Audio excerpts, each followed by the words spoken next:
got his own philosophy. She lives in her own time.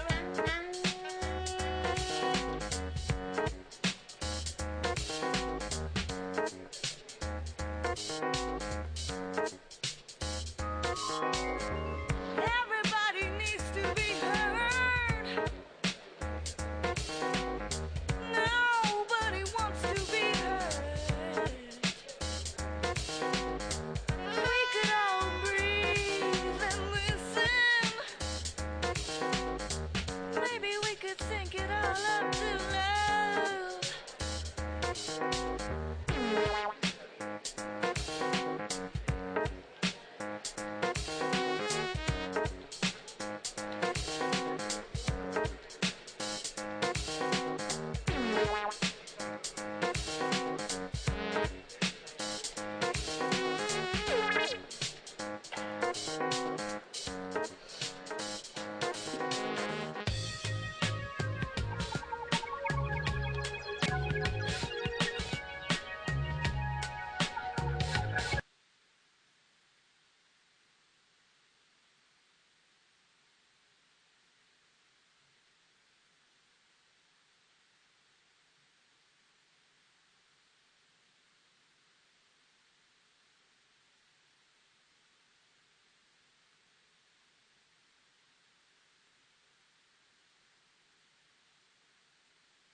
Muy buenos días a la representación de las presuntas víctimas, a la representación del ilustre Estado de Guatemala, a la representación de la Comisión Interamericana de Derechos Humanos, a las personas presentes y a quienes siguen esta audiencia por los medios electrónicos.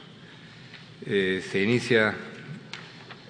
inicia en el caso García y familiares con Guatemala. Para la audiencia pública de esta mañana se habían propuesto y han sido convocadas 3 declarantes, una presunta víctima, Ninette Barenca Montenegro Cotton, un testigo propuesto por los representantes, una testigo, Belia Muralles Bautista, y un testigo propuesto por el Estado Marco Tulio Álvarez Bobadilla. La Corte ha sido informada por la representación del Estado antes de que se inicie esta audiencia de que el testigo que el Estado ha propuesto ha sido retirado por la representación del Estado, de manera que esa declaración ya no va a presentarse en esta audiencia y tendremos solamente la declaración de la presunta víctima, cuyo nombre acabo de dar, y de un testigo. Naturalmente, las disposiciones a las que va a dar lectura el señor secretario en su momento, cuando haga la declaración la testigo Belia Muralles Bautista, en lo que respecta a las garantías de protección a un declarante que fue convocado y citado, se aplican al testigo propuesto por el Estado, Marco Tulio Álvarez Bobadilla, aunque no haya llegado a prestar su declaración en la audiencia de esta mañana. Sin más, entonces, le paso la palabra al señor secretario para que haga las precisiones pertinentes. Señor secretario. Gracias, presidente. Los fotógrafos y camarógrafos tienen 3 minutos para hacer sus tomas, después de las cuales deberán retirarse de estrado. Asimismo, se solicita a los asistentes apagar los teléfonos celulares.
Gracias.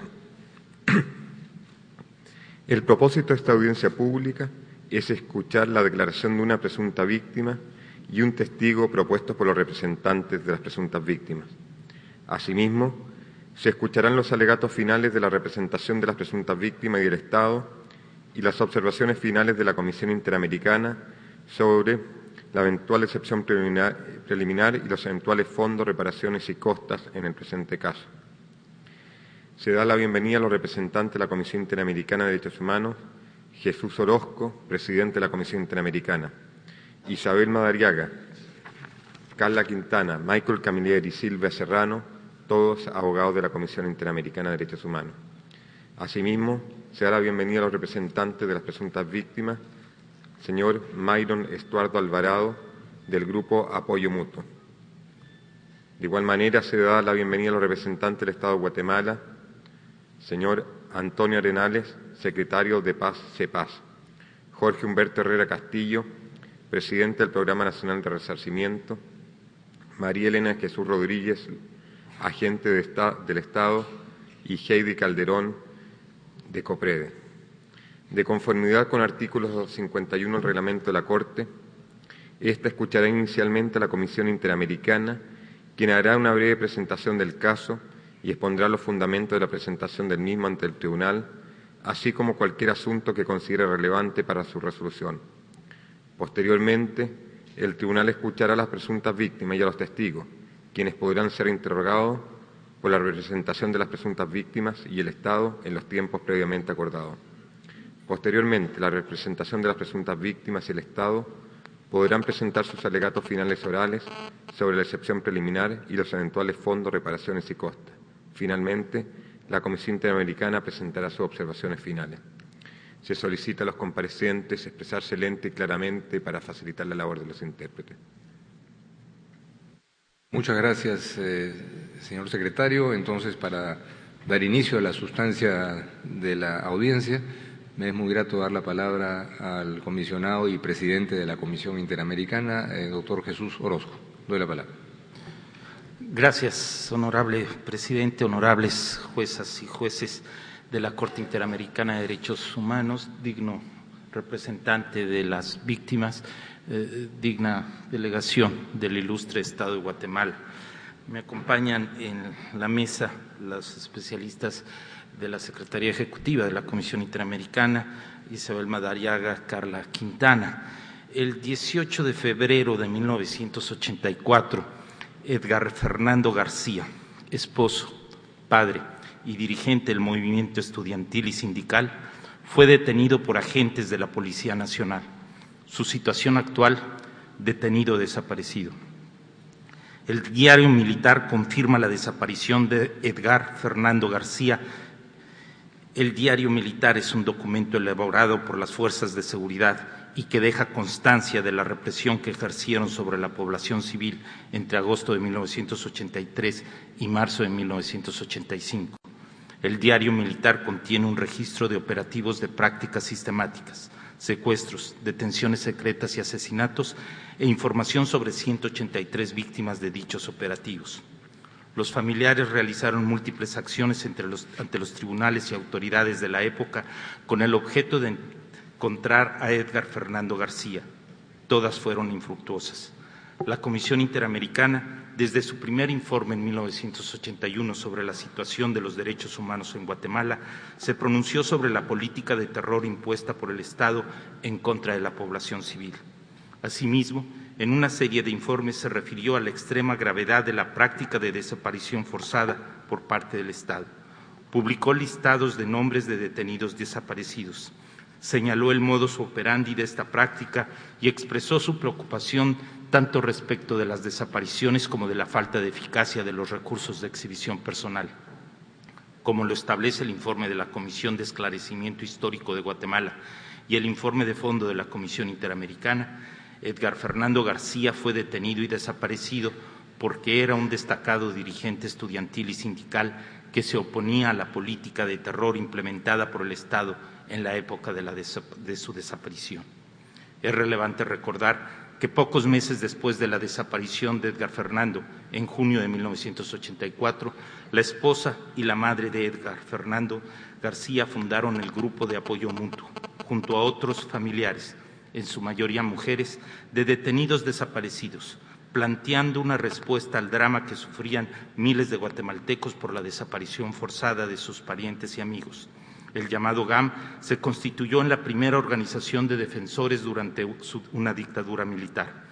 En este proceso de búsqueda de sus familiares, cabe recordar que varios de los miembros del GAM fueron víctimas de desapariciones forzadas, ejecuciones extrajudiciales y o torturas. El presente caso fue presentado ante la Corte Interamericana por la necesidad de obtención de justicia para las víctimas. Al respecto, la Comisión Interamericana valora los avances que en esta materia se han dado al haber sido juzgados y condenados 2 agentes de la Policía Nacional que participaron en la detención de Edgar Fernando García. El juzgamiento de estos agentes del Estado fue posible debido a la información encontrada en los archivos de la Policía Nacional, descubiertos en 2005. De ahí la importancia de preservar y proteger los citados archivos, porque permiten a los familiares de las víctimas del conflicto armado guatemalteco encontrar información sobre la suerte de sus seres queridos y a los funcionarios de justicia encontrar pruebas sobre la participación de agentes estatales en graves violaciones a los derechos humanos, así como la cadena de mando de la autoría intelectual que dio lugar a esta práctica. Gracias. Muchas gracias, señor presidente de la Comisión, por la presentación del caso sometido a conocimiento de la Corte, y pido entonces al señor secretario que se sirva a llamar al estrado a la testigo que hemos citado para declarar. Gracias, presidente. Ninette Montenegro.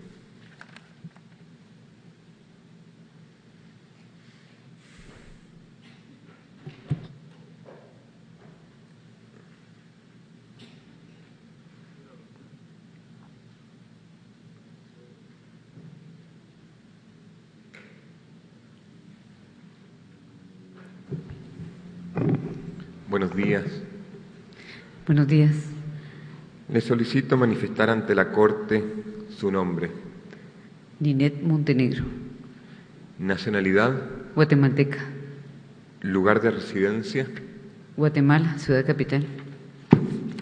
Gracias. La presunta víctima deberá limitarse a contestar clara y precisamente la pregunta que se le formula. Se le informa que fue citada por la Corte para pronunciarse sobre los hechos del presente caso, entre ellos la alegada negativa por parte del Estado de proporcionar información que logre establecer el paradero de su esposo y el supuesto retardo injustificado para procesar a los responsables intelectuales de la desaparición de la presunta víctima. Se informa que, de acuerdo con el artículo 53 del reglamento de la Corte, los Estados no podrán enjuiciar a las presuntas víctimas, a los testigos y a los peritos, a sus representantes o asesores legales, ni ejercer represalias contra ellos o sus familiares, a causa de sus declaraciones, dictámenes rendidos o su defensa legal ante la Corte. Muchas gracias, señor secretario. Muy buenos días, señora Ninette Montenegro. Sea usted bienvenida a este tribunal y a este estrado. Gracias por comparecer esta mañana a la audiencia. Conoce usted el procedimiento, van a plantearse preguntas desde la representación de las presuntas víctimas. Podrá el Estado también formular preguntas si así lo considera necesario y los jueces podrán hacer lo propio. Sin más, entonces, le doy la palabra al señor representante de las presuntas víctimas para que haga las preguntas que considere pertinentes. Tiene la palabra. Gracias, señor presidente. Buenos días a todos los representantes. Ninette, sé que cuando uno habla de personas víctimas de desaparición forzada es complejo utilizar los verbos, sobre todo porque sé que aunque ha transcurrido muchos años, la esperanza en los familiares de víctimas de desaparición forzada está aún latente en cuanto a la incertidumbre que se tiene de lo que sucedió con ellos, pero para efectos de esta audiencia, yo quisiera preguntarle que pudiera informarle a la Corte quién era Fernando García. Edgar Fernando García era un joven que a la sazón tenía en ese momento, a la fecha de su captura ilegal, más o menos 26 años, estudiante universitario de la Facultad de Ingeniería de la Universidad de San Carlos, trabajaba en la fábrica de vidrio Cavisa, de la cual participaba de su sindicato, siendo en ese momento el secretario de actas, y teníamos varios años de casados, una hija en común, y era simple y llanamente un hombre que se resistía a vivir en un país en donde estábamos totalmente silenciados por las dictaduras militares. ¿Qué sucedió y cómo vivió usted el día 18 de febrero de 1984? Bueno, el 18 de febrero de 1984, Edgar Fernando salió de la casa más o menos a eso de las 6 de la mañana y acordamos que nos íbamos a juntar en un almuerzo de familia ese mismo día, por supuesto al mediodía. Y al no llegar y en un ambiente de dictaduras en donde diariamente secuestraban, asesinaban y masacraban a los guatemaltecos por su posición de oposición, entramos en algún temor, terminamos la actividad de familia y me dirigí a mi casa con la esperanza de ya encontrarlo. Eran días inhábiles, ya el sábado en horas de la tarde todo estaba cerrado, no había celulares en aquella época, ¿verdad? Fui a buscar a la familia de Fernando, nos quedamos en mi casa esperándolo, con la expectativa de que hubiera tenido un atraso terrible, pero sí imaginando lo peor, porque como reitero, él estaba siendo ya vigilado por su postura de oposición política a las dictaduras que se habían sucedido de los 60 hasta 1984 en ese momento. No llegó, en horas de la madrugada, ya sería el día siguiente, más o menos a las 3 de la mañana, escuchó un silbido como el que mi esposo me hacía para que yo le abriera la puerta, y abro yo la puerta y lo que me aparecen son hombres armados, fuertemente armados, y me encañonan y me piden que me haga hacia atrás. En mi casa solo estábamos mi suegra, que yo le había pedido que llegara, mi hija de un poco más de 1 año y yo. Registran toda la casa, todos los cuartos, encañonan a mi hija pequeña en su cuna y me dicen que tengo que entregar los documentos que Fernando tiene en su poder en la casa y que de eso depende la vida nuestra y la del propio Fernando. Quise creerlo, yo estaba tan atormentada, entrego la documentación y después de registrar, etcétera, salen, me hacen creer que son amigos, no sé por qué yo quise creer cosas, y cuando abren la puerta para irse, entro en sospechas, salgo y veo hombres en el techo, armados, fuertemente armados, saltando del techo y subiéndose a 2 carros sin placas, uno blanco y uno rojo. En ese momento entendí que algo grave había ocurrido y que quizá esos documentos del sindicato, porque esos eran los documentos del sindicato, lejos de ayudar a Fernando, quizá lo iban a comprometer, ¿verdad?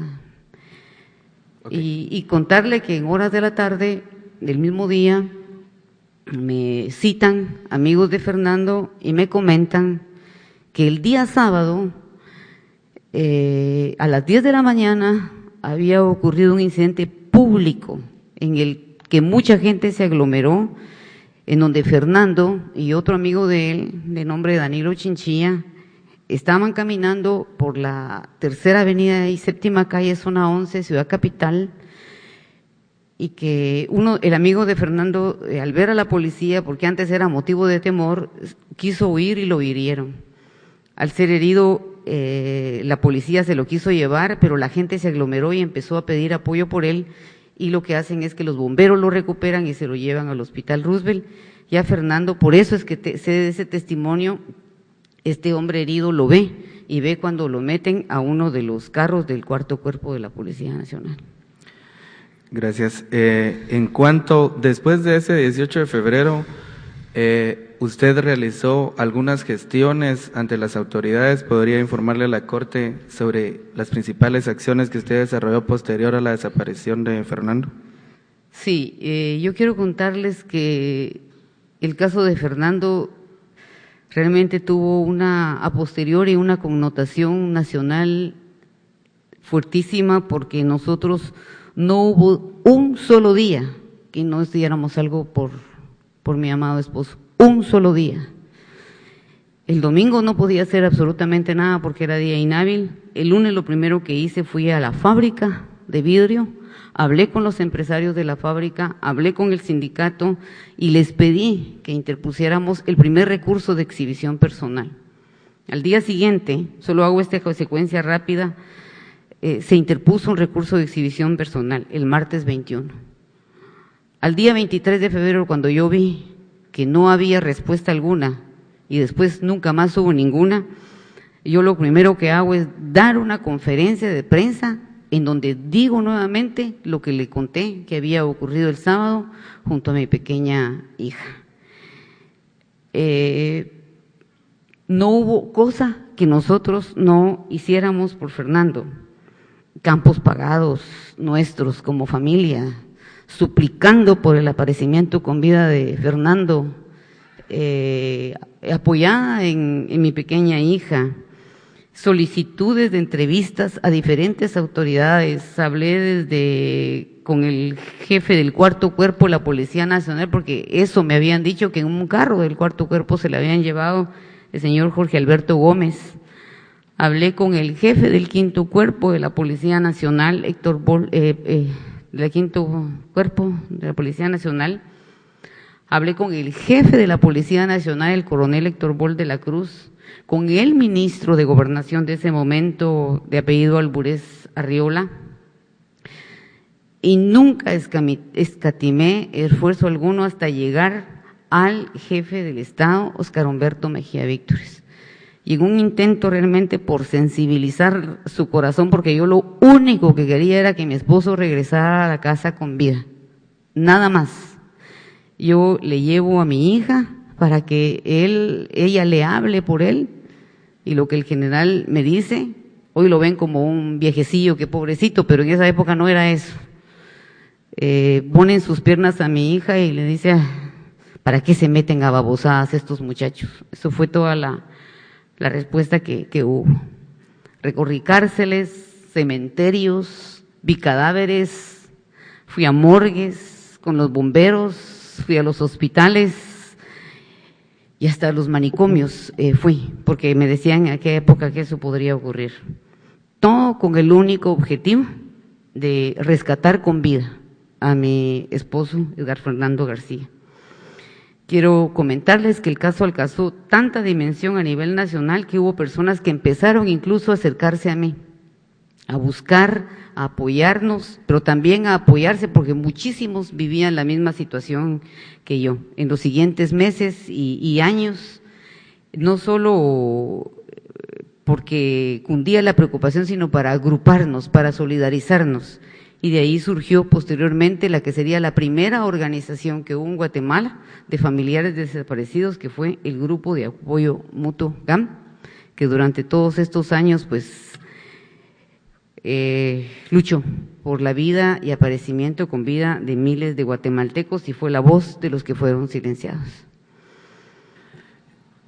En la mencionada organización GAM, cuando se organizan, ¿sufrieron algún tipo de represión, de seguimiento por parte de las autoridades del Estado de ese momento de Guatemala? Total. No no tengo palabras cómo explicar la forma tan devastadora, feroz y demoníaca en que fuimos tratados. Por ser en aquel momento mujeres jóvenes, estoy hablando hace 28 años, esposas que reclamaban con vida a sus esposos y que se habían organizado, fuimos vistos como un objetivo a destruir, un objetivo a atacar. Era la primera vez que en Guatemala se organizaba una organización así, estaban dispuestos a todo. A todo me refiero al extremo que llegaron primero a matar al secretario de la organización, y le arrancaron la lengua, lo dejaron enfrente casi nuestro para que nosotros supiéramos lo que nos iba a ocurrir si seguíamos actuando de esa forma. Fue terrible. La familia la logramos sacar a Canadá. Todavía yo fui con la vicepresidenta del GAM, yo era presidenta en ese momento, y pocos días después también ella, con solo 24 años de edad, fue secuestrada con su niño de apenas 1 año y meses y su hermanito de 23 años, asesinados y antes torturados, y así los encontramos. Fue terrible, al extremo que estuve a punto de perder la vida muchas veces, y para protegerme me refugié en la casa de la única organización internacional que había en ese momento en Guatemala, que se llamaba Brigadas de Paz Internacional. De ahí en adelante, nunca, durante 9 años yo pude estar sola, nunca, en la casa, en el trabajo y tampoco mi hija. Eso duró 9 años, hasta 1993 que termina la práctica de desaparición forzada. Quiero contarles que además balearon varias veces la casa, hubo bombas tiradas a la organización, panfletos y sobre todo una campaña sistemática de descalificación y desprestigio que para mí no tiene connotación. Tiene una connotación más bien enorme, porque realmente nos aisló, nos marginó, nos hizo ver como sediciosos, como mentirosos, locos, perdimos amigos, familiares, éramos como los apestados, ¿verdad?, de la sociedad, que la gente no quería acercarse a nosotros y a mi propia hija, quien incluso nunca pudo tener amistades. ¿Cuál fue la respuesta del Estado ante las solicitudes de exhibición personal que se interpusieron hace 28 años ya? ¿Hubo alguna respuesta a esas primeras exhibiciones personales que ustedes presentan? Jamás hubo una sola respuesta, nunca. Todo era mentira, todo era engaño. Siempre nos decían que los recursos de exhibición personales se declaraban desiertos, que Fernando no estaba, que no aparecía, que no existía, que se había ido a Canadá. Simplemente era alguien que no existía. Y la reacción, como le digo, lejos de eso fue campañas negras, desprestigio, comprar a la prensa en ese momento para destruirnos, aniquilarnos, hacernos pedazos, destruir, quitarnos credibilidad. Hubo gente incluso que se tuvo que ir del país.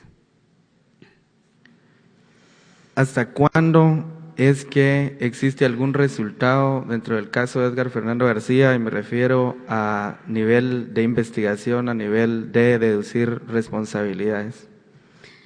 Irónicamente, esto ocurre muchos años después. En el año 2005, 21 años después, todos sabemos que cuando la justicia es tan tardía ya no tiene sabor a justicia. 21 años después aparecen por casualidad los archivos de la antigua Policía Nacional.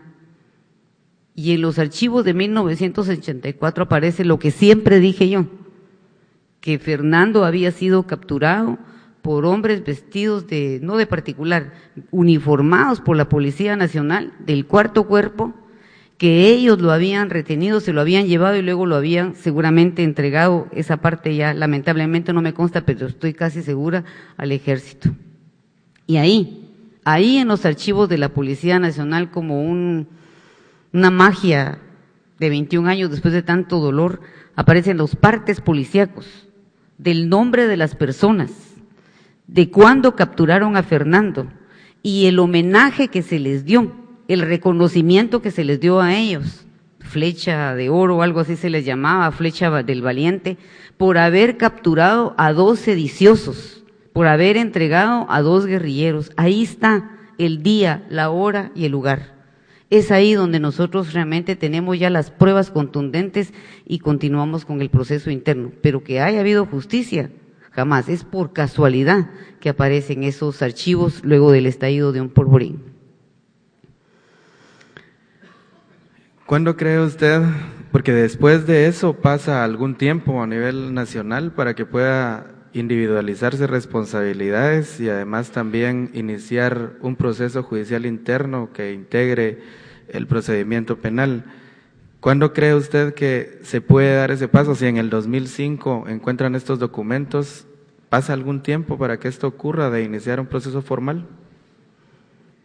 Eso no les sabría decir. Yo abrigo la esperanza que ahora con pruebas contundentes del día, la hora, el parte policíaco, el haber homenajeado a las personas que capturaron a Fernando y lo sometieron después a martirios y a torturas inimaginables, ojalá en algún momento nosotros podamos tener el hilo conductor de qué pasó después de que se lo llevaron a este lugar y podamos por lo menos tener los restos de Fernando. Para nosotros sería, para la familia, para su madre que aún está viva, fundamental enterrar el cuerpo en la tierra como toda la vida lo hemos dicho durante estos 28 años.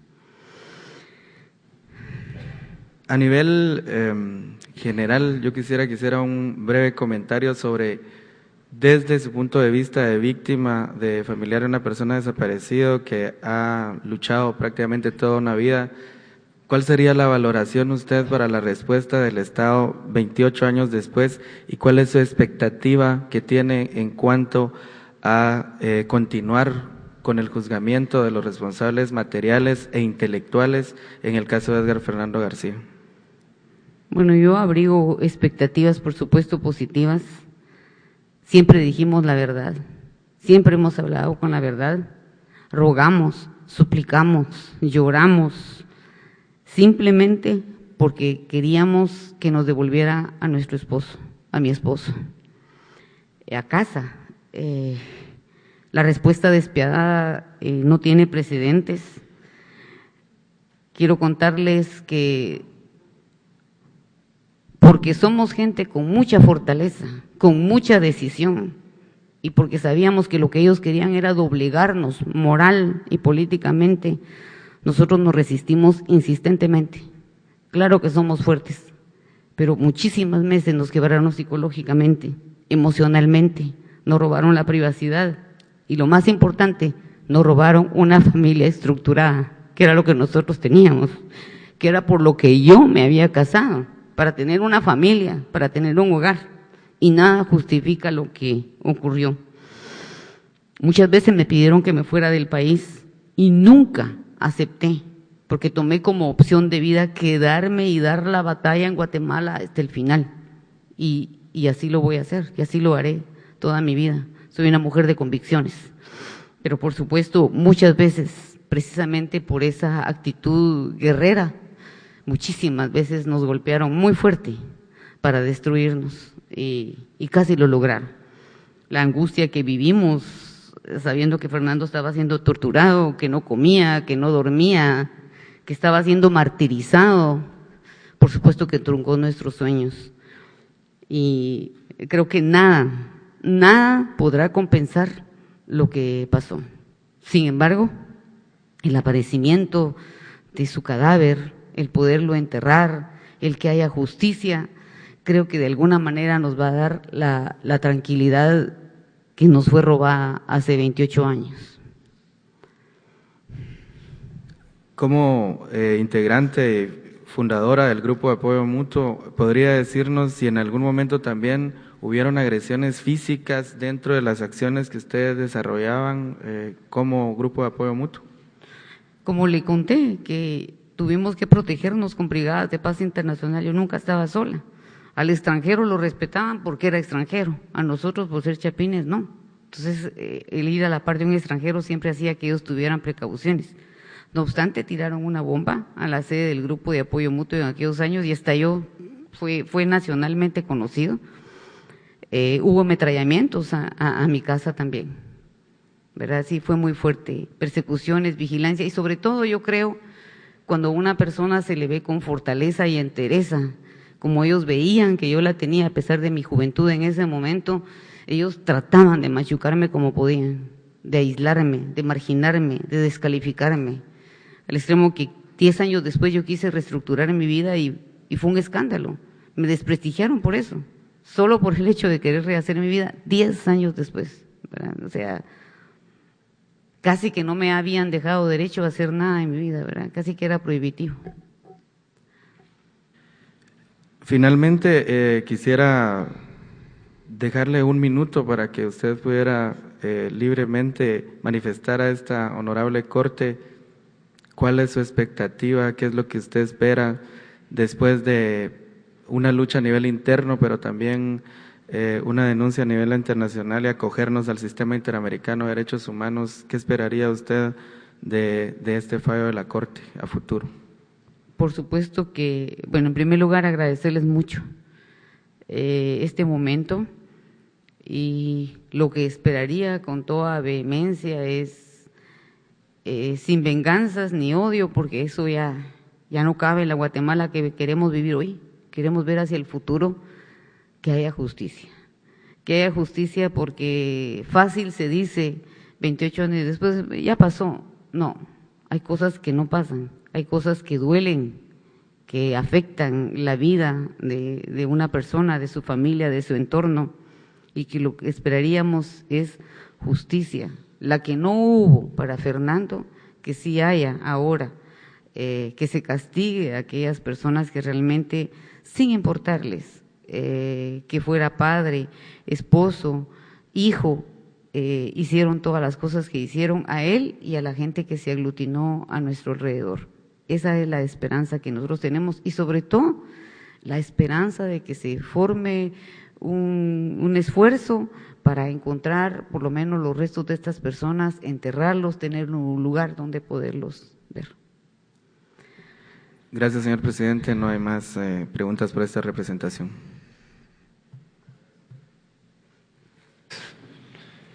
Muchas gracias, doctor Alvarado Galeano. Muchísimas gracias por sus respuestas, señora Ninette Montenegro. A continuación le doy la palabra a la representación del Estado por si desea formular preguntas a la señora declarante.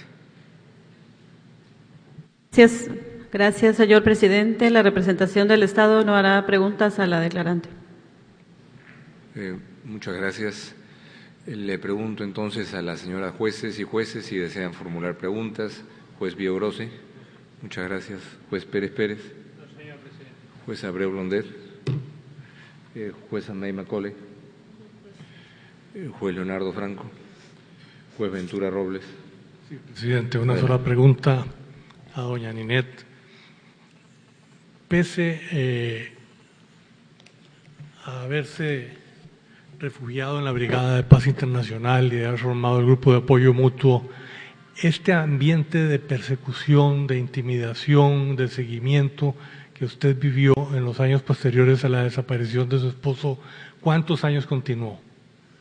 Por lo menos 9 años. El asesinato de Rosario, que fue verdaderamente terrible, ella apareció torturada y de su pequeño niño de más o menos 1 año y meses fue en abril del 85. A partir del día que estaban velando a Rosario, pedimos la protección y nos refugiamos en Brigada de Paz. Duró 9 años, 9 años. Fue hasta 1993 cuando empezó, ya prácticamente se terminó la práctica de desaparición forzada, empezó a darse un ambiente de transición que yo empecé por primera vez a caminar sola. Muchas gracias. Gracias, juez Ventura Robles. Señora Ninette, yo solo quiero hacerle una pregunta sobre un tema que usted no ha mencionado porque no estaba en las preguntas, que tiene que ver con los tiempos más recientes de esta larga trayectoria desde 1984.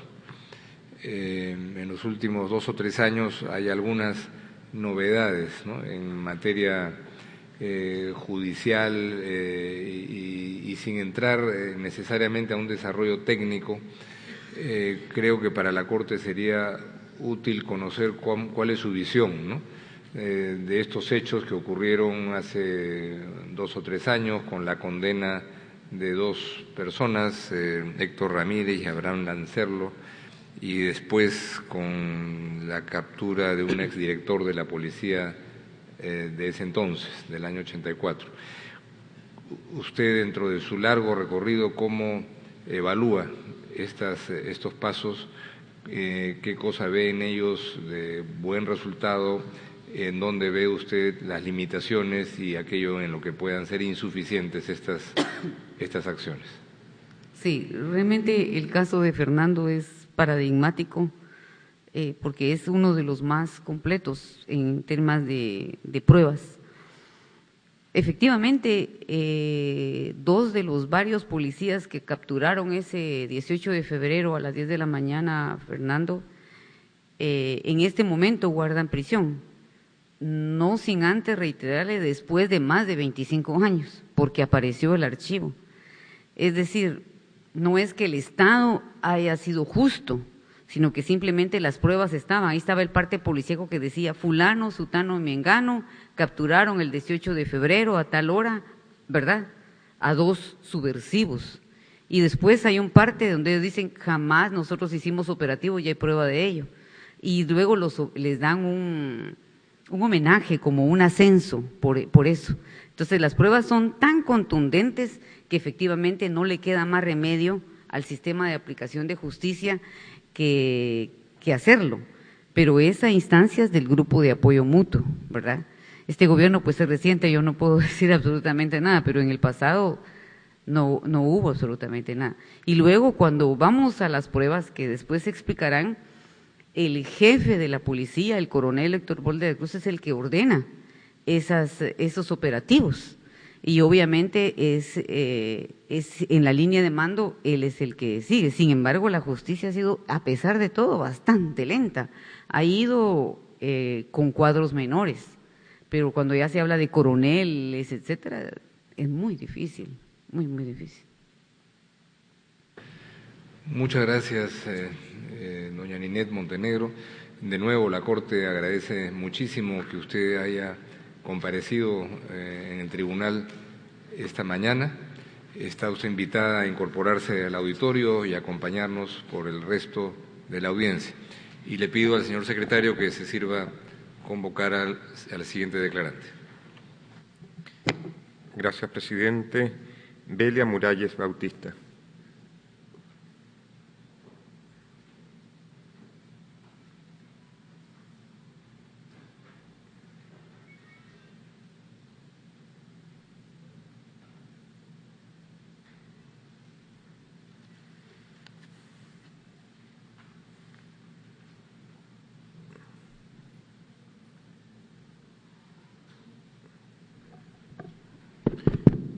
Buenos días.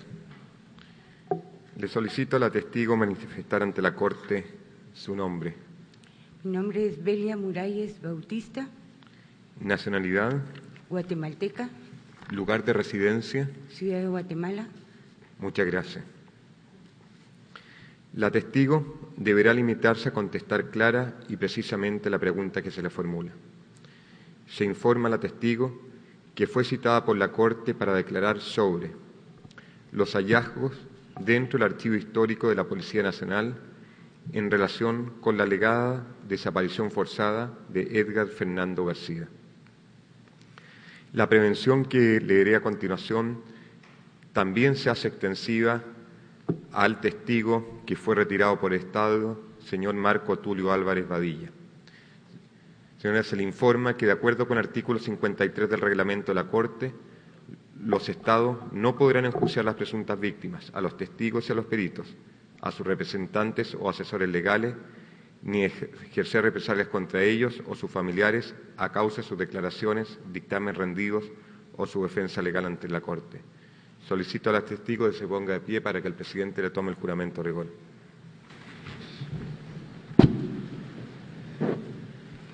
Señora testigo, jura o declara solemnemente que ejercerá sus funciones y dirá la verdad, toda la verdad y nada más que la verdad. Puede tomar asiento. Buenos días, señora testigo. Bienvenida al tribunal. Gracias por comparecer esta mañana aquí. Y le doy la palabra, en primer lugar, al señor representante de las presuntas víctimas, doctor Alvarado Galeano, para que formule sus preguntas. Adelante. Gracias, señor presidente. Belia, buenos días. ¿Podría usted indicarle brevemente a la Corte cuál es el origen, contenido y trabajo del Archivo Histórico de la Policía Nacional? Sí, cómo no. Previo a esto, quería solicitar a la presidencia de la Honorable Corte que esta testigo ha preparado un material que está en poder de las secretarios para facilitar el conocimiento de los documentos que se han escogido para presentar el caso y que, lejos de ampliar únicamente sobre lo que estoy diciendo, ustedes puedan contar con los documentos escogidos. Es una selección de 20 documentos de 661 documentos encontrados en el Archivo Histórico de la Policía Nacional relacionados con el caso de Edgar Fernando García. Muchas gracias, señora testigo. La documentación, en efecto, está en la Secretaría y será distribuida en los siguientes minutos a las partes y a los miembros del tribunal. Gracias. Puede proceder. Gracias.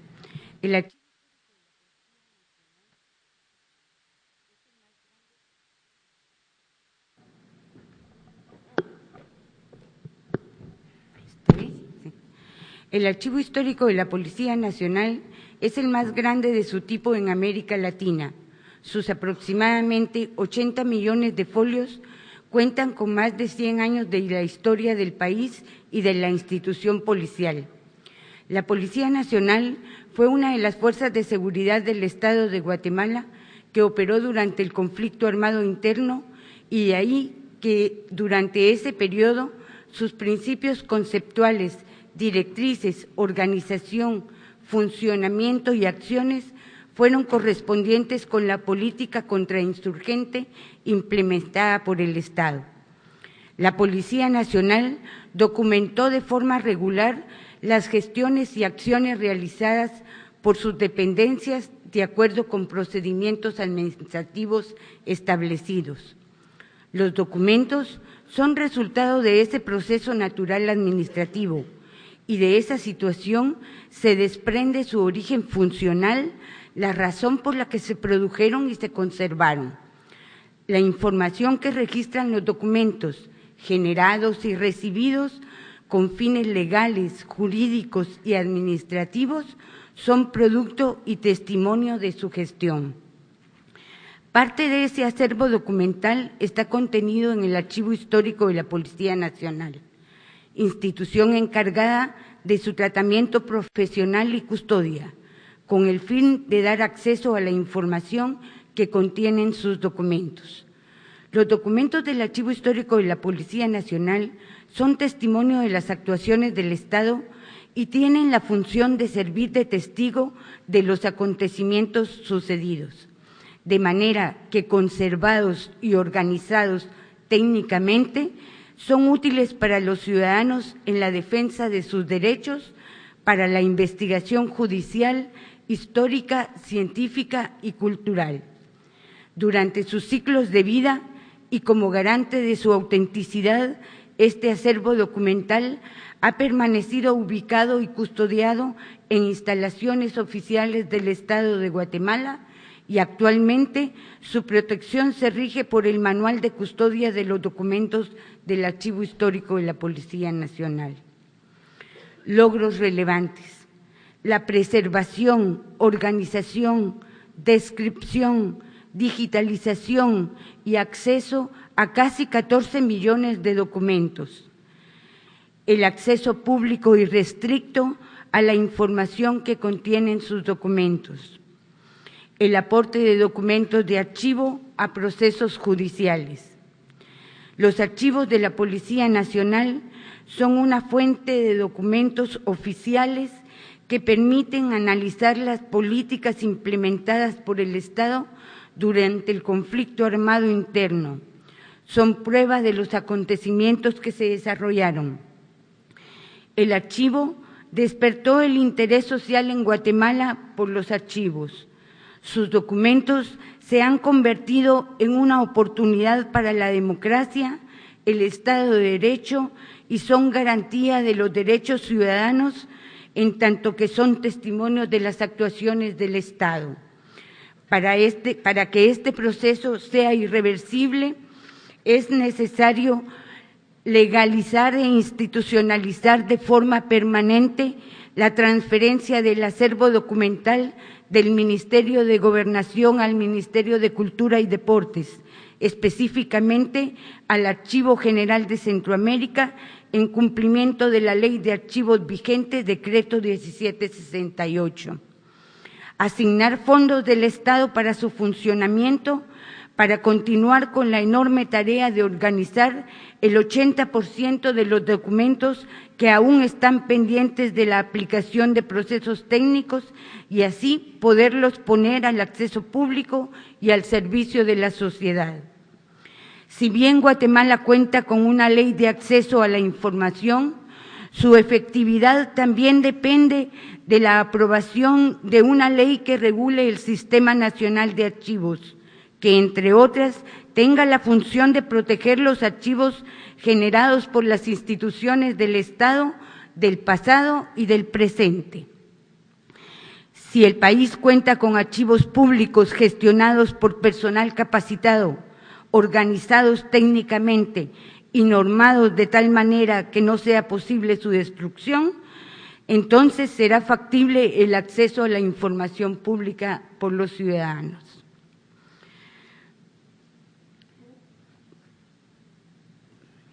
Gracias. Quisiera entonces, después de ese preámbulo, que le pudiera decir a la Corte cuáles son los documentos encontrados en el Archivo Histórico de la Policía Nacional en relación a la desaparición forzada de Edgar Fernando García. Sí. Quisiera iniciar diciendo que el fin jurídico y administrativo que generaron los documentos constituye su más válido y preciado valor científico. Los documentos nacidos al hilo pragmático de la gestión proporcionan racionalidad y objetividad. Efectivamente, en el caso de Edgar Fernando García, se han localizado documentos directamente relacionados o de contexto en un número de 661 documentos. En este caso, se escogieron 22 documentos que me parecieron que cronológicamente pueden aportar elementos a esta Corte de lo que primero llamaría a las conclusiones. Los documentos de archivos proceden de las siguientes estructuras de la Policía Nacional: la Dirección General, la Inspectoría General, el Centro de Operaciones Conjuntas de Policía, del primero, segundo y cuarto cuerpo de la policía, dependencias policíacas vigentes en el tiempo en el que los documentos fueron producidos.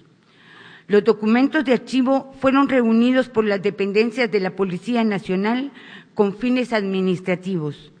El tipo de información que reflejan es correspondiente a las funciones y actividades regulares que desempeñó cada una de las dependencias de dirección, coordinación y operativas.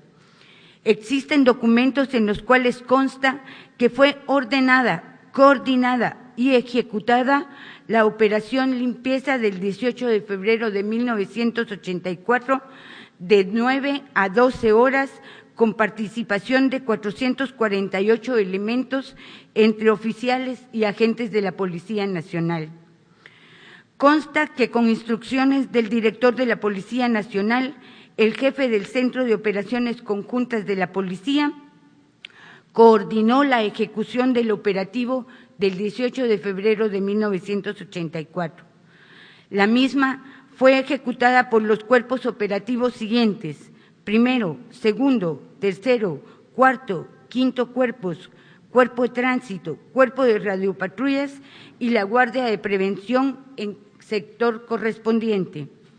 Las zonas de cobertura de los cuerpos para realizar la operación limpieza corresponden a la territorialidad asignada en el periodo analizado y coinciden con las indicadas en el croquis demostrativo de los sectores de la ciudad capital para ejecutar la operación.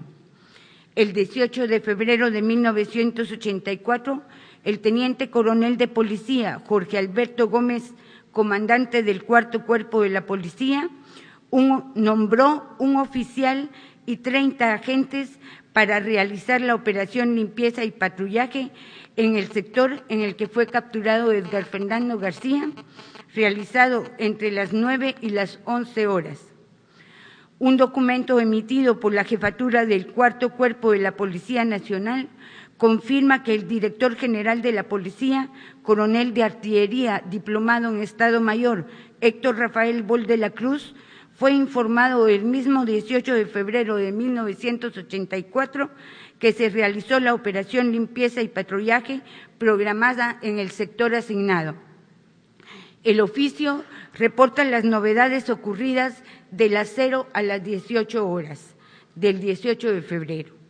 Posterior a su ejecución, a la ejecución de la operación limpieza y patrullaje efectuada por el personal del Cuarto Cuerpo de la Policía Nacional, el 18 de febrero de 1984, el director general de la Policía Nacional, coronel de artillería, diplomado en Estado Mayor, Héctor Rafael Bol de la Cruz, realizó 2 visitas a la sede del Cuarto Cuerpo, específicamente el martes 21 y el miércoles 22 de febrero de 1984.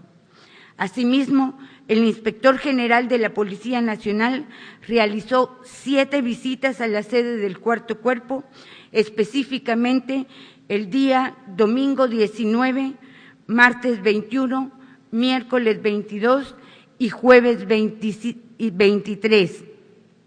Las fechas 21, 22 y 23 se presentó 2 veces diarias.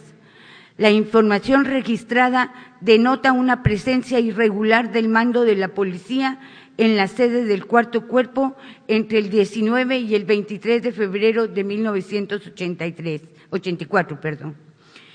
El 18 de junio de 1984, el jefe del Cuarto Cuerpo, teniente coronel de policía Jorge Alberto Gómez, niega haber realizado la operación registro el 18 de febrero de 1984 en la Tercera Avenida y Séptima Calle de la Zona 11. Información que emite a requerimiento del director de inteligencia del Estado Mayor de la Defensa Nacional, coronel de artillería diplomado en Estado Mayor, Byron de Israel Lima Estrada, solicitada al director de la policía por instrucciones del general de brigada, jefe del Estado Mayor de la Defensa Nacional. El 25 de junio de 1984, a pesar de haber negado la operación limpieza del 18 de febrero de 1984, propuso al subdirector general de la Policía Nacional, en su calidad de miembro de la Comisión Calificadora, el acuerdo del Reglamento de Condecoraciones y Distinciones de la Policía lo siguiente: adjunto un listado del personal del Cuarto Cuerpo a mi cargo que a juicio del suscrito se ha hecho acreedor a distinciones conforme el Reglamento de Condecoración.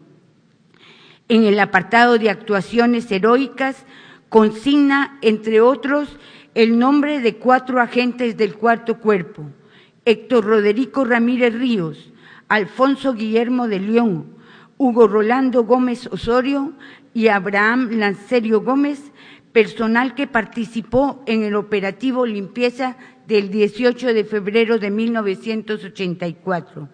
Dichos agentes fueron propuestos para ser condecorados por la siguiente razón: el 18 de febrero de 1984 a las 11 horas, haciendo un operativo en el mercado del Guarda Zona 11, fueron atacados por 2 subversivos a quienes se les incautó propaganda subversiva y armas de fuego.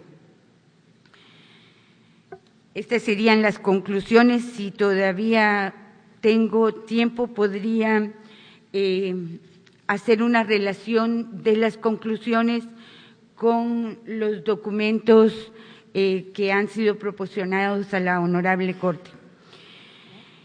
El documento número 1 que encuentran en el folder es una acción coordinada de capacitación impartida por la Dirección de Inteligencia del Estado Mayor de la Defensa Nacional al personal de la Policía para tecnificar el registro de personas y vehículos. Era la razón del control de la capacitación que se estaba realizando a nivel nacional, era debido al incremento de tráfico de armas, municiones y alimentos que provenían del extranjero hacia los grupos subversivos que operaban en la ciudad capital. Este es el documento, está a color para su mejor apreciación.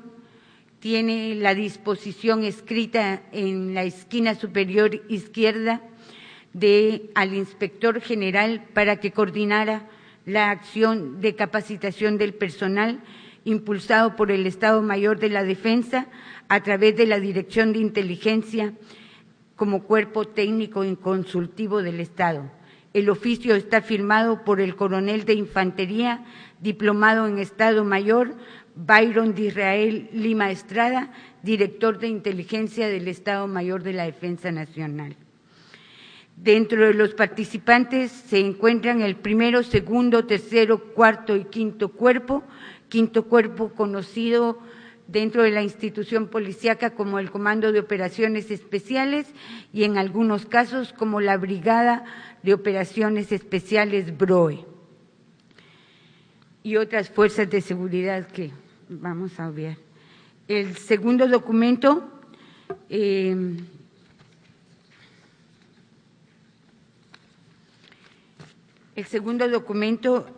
el libro de conocimientos del Centro de Operaciones Conjuntas de Policía, que era la dependencia de la Policía Nacional encargada de la coordinación de las operaciones y dentro de sus funciones por reglamento, en su artículo 2 y en su artículo 3, tenía la coordinación con el Estado Mayor de la Defensa Nacional y con el Ministro de la Defensa. En este libro de conocimientos consta que fue entregada a 14 dependencias de la Policía Nacional los oficios con las instrucciones completas y los sectores asignados, así como un mapa de operaciones y un croquis para realizar la operación. En los documentos 3, 4, 5, 6 y 7 vamos a encontrar los oficios que contienen las instrucciones precisas para la participación de cada cuerpo policial. Adjunto al oficio recibieron 2 documentos iconográficos como instrumentos de apoyo para realizar la operación, un mapa del perímetro de la ciudad capital a escala de uso militar que fueron proporcionados por el Instituto Geográfico Militar. El mismo incluye la hoja de obligaciones para el usuario emitida por el Ministerio de la Defensa Nacional y el croquis demostrativo con el área de responsabilidad delimitada por colores. Además, un documento escrito que definía el área de operaciones para cada cuerpo. Los comandantes de cuerpo debían nombrar el personal necesario para que los horarios señalados cubrieran el sector asignado para realizar la operación limpieza y patrullaje y que de forma simultánea se realizó el 18 de febrero de 1984. El oficio indica que cada comandante de cuerpo supervisará su área de responsabilidad y que las personas que fueron detenidas serían conducidas al cuerpo correspondiente. En función de que ya me avisaron que tengo únicamente 2 minutos, no quisiera dejar de mencionar el documento identificado con el número 11, 12 y 13, que informa de las visitas del director general de la Policía Nacional y del inspector a la sede del Cuarto Cuerpo en horarios y con una regularidad extraordinaria dentro de la institución. El traslado, luego… Señora testigo, perdón, creo que el señor representante tiene alguna pregunta o observación. Gracias, señor presidente. Con la venia, nosotros sí quisiéramos solicitar algunos 3, 4 minutos más solo para que la señora testiga pueda referirse por lo menos a aquellos documentos más importantes que consideramos esencial y trascendental, en virtud de que precisamente esa era su declaración sobre los hallazgos que son los más importantes. Entonces solicitaría eso, señor presidente. Tiene 5 minutos. Muchas gracias, señor presidente.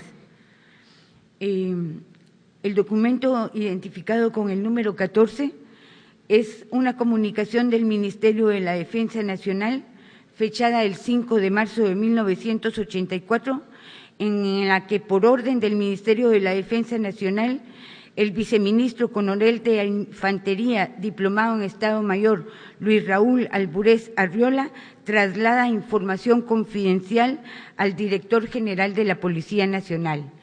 Dice lo siguiente: en cumplimiento de instrucciones del señor general de división, ministro de la Defensa Nacional, el 2 de marzo de 1984 fue atendida por el señor viceministro de la Defensa, la señora Ninette Montenegro de García, esposa del señor Fernando García, de 25 años de edad, para denunciar que su esposo fue detenido el 18 de febrero del 84 a inmediaciones del Mercado El Guarda, Tercera Avenida y Séptima Calle, zonas 11, por elementos de la Policía Nacional y del BROE.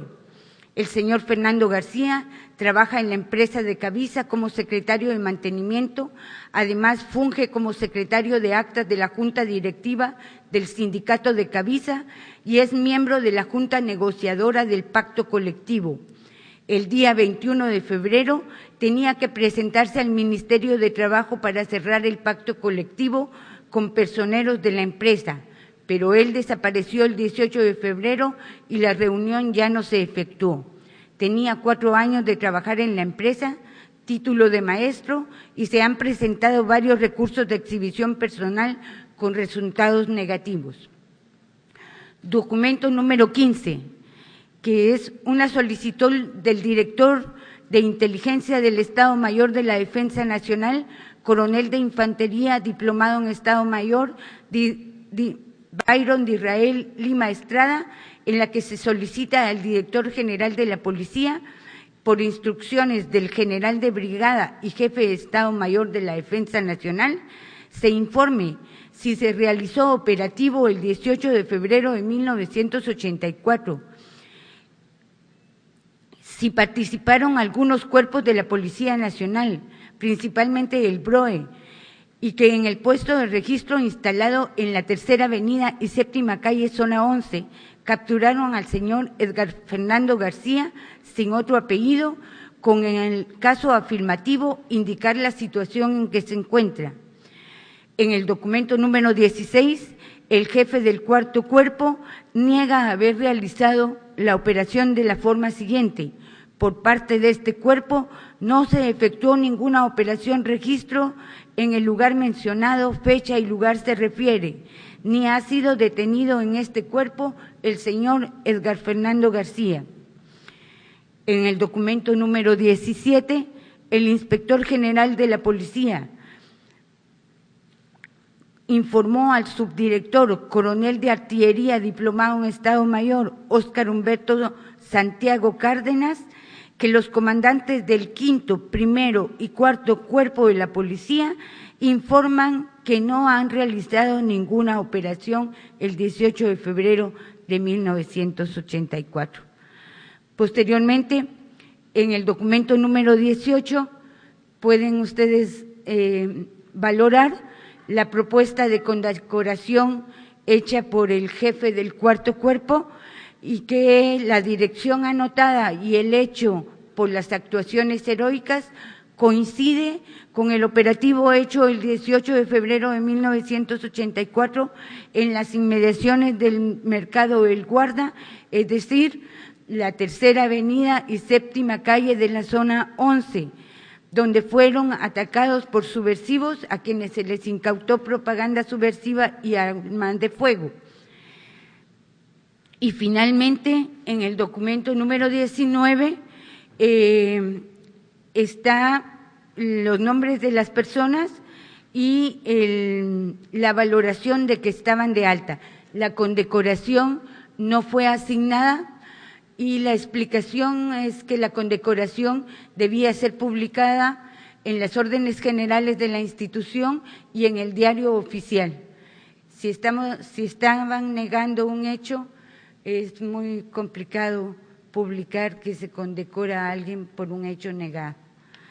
Nada más quiero referirme rápidamente y pido perdón, pero es la oportunidad de referirme en un párrafo muy pequeño elaborado por la dirección de la Policía Nacional, en la cual se califica la visión de las fuerzas de seguridad respecto del grupo de apoyo mutuo. Es el documento número 21 y está en la penúltima página, inicia con observaciones finales, página número 6, el párrafo 2, para no extralimitarme nada más, dice: es evidente que los promotores y dirigentes intelectuales del grupo de apoyo mutuo son auténticos enemigos del gobierno militar y sus fuerzas de seguridad en general. Por tal motivo, actuando en legítima defensa, hay que proceder en su contra para neutralizarlos o anularlos. En la siguiente párrafo dice: dentro de este contexto, todo este asunto desembocará en otras administraciones, en acusaciones formales en contra de ciertos miembros de las fuerzas de seguridad. Muchas gracias. Muchas gracias, señora testigo. El tiempo ha concluido. Le agradecemos al señor representante de las presuntas víctimas por las preguntas y muchas gracias por la documentación que ha sido traída al tribunal. Le pregunto a la representación del Estado si va a presentar interrogantes. No lo va a hacer, ¿no? El Estado no hará preguntas a la señora testigo. Muchas gracias. Los señores jueces y juezas tienen oportunidad de presentar preguntas, si así lo desean. Juez Villagrossi. Gracias. Juez Pérez Pérez. Muchas gracias. Jueza Abreu Blondé. Gracias. Jueza May Macaulay. Adelante.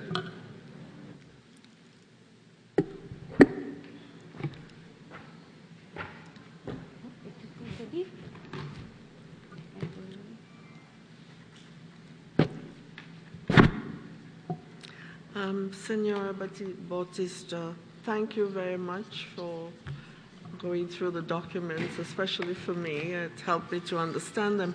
I just want… You can hear? No. Ahora sí. I just want to ask one question, really. Where are these colonels now? Are they all in Guatemala? Sí. Have they been brought to be questioned by anyone? Do you know?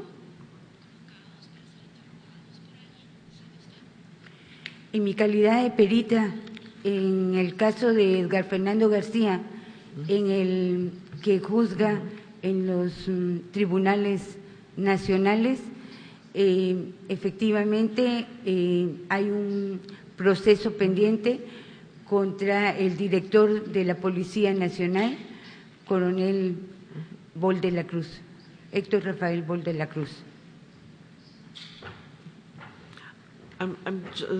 Forgive me to go on further, but he's not the only colonel mentioned as having a part of these documents. Has any other colonel been summoned? Que yo sepa, en realidad no podría decirle, pero efectivamente dentro de la cadena de mando de lo que reflejan los documentos estaríamos hablando del general de división Óscar Mejía Víctores como jefe de Estado, del director de inteligencia del Estado Mayor de la Defensa Nacional, coronel de artillería, diplomado en Estado Mayor, Byron de Israel Lima Estrada, el coronel de artillería, diplomado en Estado Mayor, Luis Raúl Alburez Arriola, ministro de la Defensa, el coronel de artillería, Héctor Rafael Bol de la Cruz, director general de la Policía Nacional, y los demás que también participaron dentro del operativo, el teniente coronel de infantería, diplomado en Estado Mayor, Edgar Eugenio Méndez López, que era el responsable de la dependencia de investigación criminal a nivel de personal del Ejército. Estos son los que puedo mencionar, que los documentos los mencionan, reflejan y son autores y receptores de documentos. Thank you very much. Thank you. Muchas gracias, jueza Macaulay. Juez Leonardo Franco. Gracias, juez Ventura Robles. Gracias, juez Ventura. El tribunal no tiene más preguntas que formular a la señora testigo, a quien agradecemos muchísimo por su comparecencia esta mañana, también a las preguntas formuladas por el señor representante de las presuntas víctimas. Vamos a hacer ahora un receso de 20 minutos para reanudar la audiencia inmediatamente después con lo que resta de la agenda prevista para la misma. Se suspende la sesión.